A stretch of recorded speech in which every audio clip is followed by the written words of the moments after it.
Now, you're probably aware of the tragic consequences of this episode.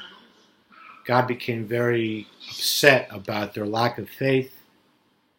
They were convinced that their entrance to Israel would result in defeat, and therefore they said, it is better for us to die in the desert. And God says, because you cried needlessly about a danger which was not real, thence it shall be as you said. And that generation, in fact, was decreed upon them that they would die in the desert.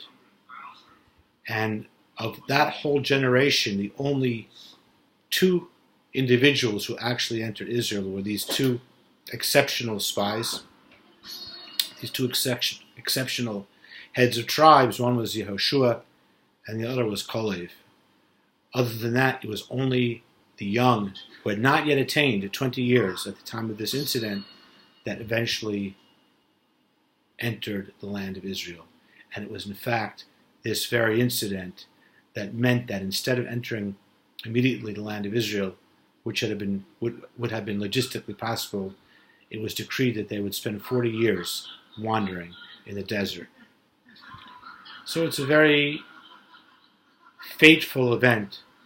As a matter of fact, the Talmud makes a chronological analysis and discovers that when it says they raised their voice and cried in that night seems to be alluding to a specific night, and indeed the chronology leads us to the conclusion that it was Tisha B'Av, no other date than the 9th of Av, that famous day when the monarchy of Israel, which was the natural result of their entry into Canaan and the building of the temple, well, on Tisha B'Av the temple was destroyed.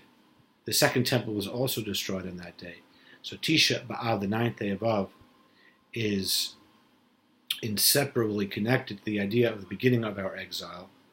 And it all began on that night when they cried, as the Talmud and the Midrash said, because you cried needlessly.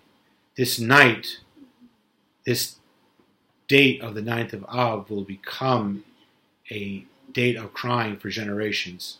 It doesn't mean that the exile was a punishment for that sin. It means that these tears meant that the exile, if it would happen, would also be in that same date.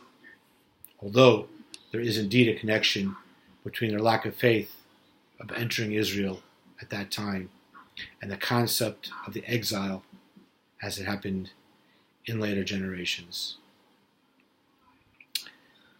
Now there's a very novel but very convincing explanation on the basis of these very strong questions. Look at these important people. Rashi himself says they were ksherim, they were suitable and even prestigious and important people at the time they were appointed. We know, of course, that they misunderstood the very essence of their mission, because it was not to form an opinion as to whether or not they should enter Israel, but rather what would be the best way. And we know that God, although we are expected to trust in Him, does give us this possibility to try to bridge the sometimes seeming gap between faith and intellect by allowing us to analyze and comprehend the path that we choose. But this does not mean to not choose that path, it only means to comprehend it. And this indeed was the fundamental misunderstanding of the spies. In the very famous Hasidic work Likutei Torah, authored by Reb Shneur Zalman of Liadi, he explains that far from being people who are distant from the idea of spirituality, the truth was just the opposite. The spies, the heads of the tribes, came back with the fearful report, manifesting their reluctance to enter Israel and their fear, in fact, and anxiety, was a result of their desire to remain in a spiritual environment.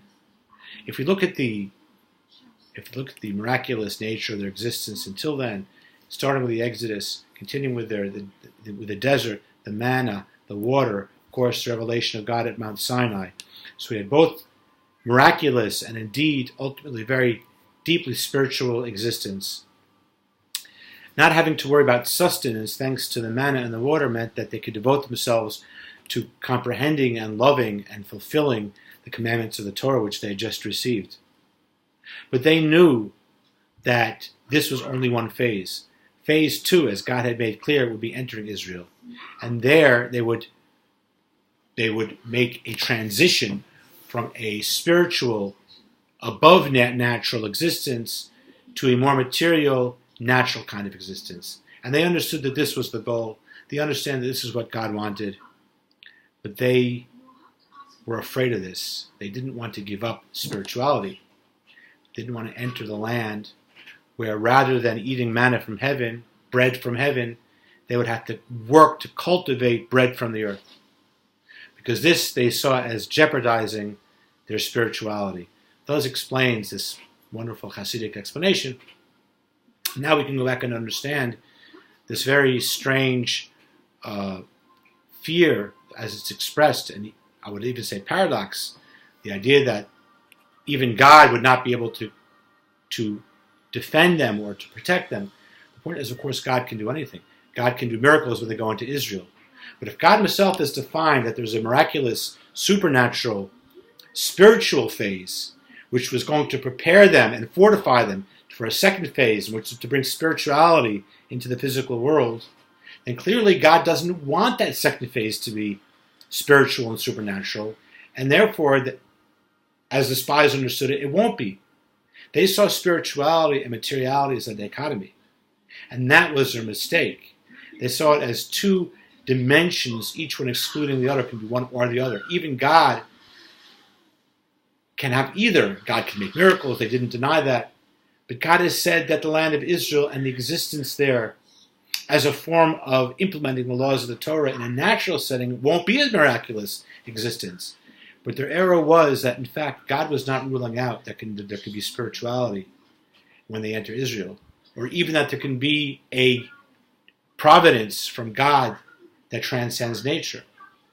Because their understanding of God was in its own way limited and hence erroneous.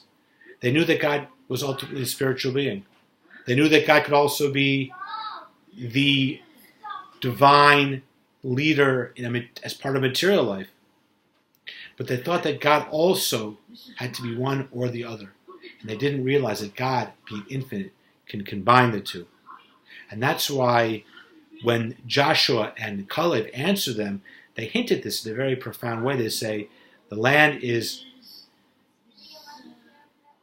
very, very good. Ma'od, ma'od.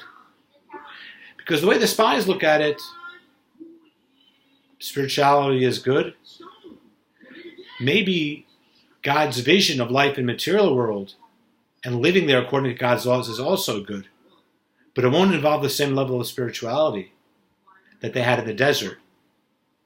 So Joshua and Caleb put it in proper perspective and say, no.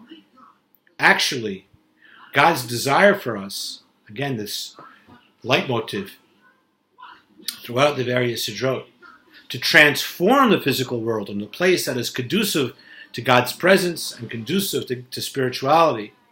And even though these two seem to be opposites, that is merely demonstrating that it is this process of fusing together spiritual and material which will reveal an underlying infinity, because only infinity could combine these two seemingly paradoxical aspects of existence. And that is where the spies were wrong. And that is where the lesson lies for us in our everyday material life.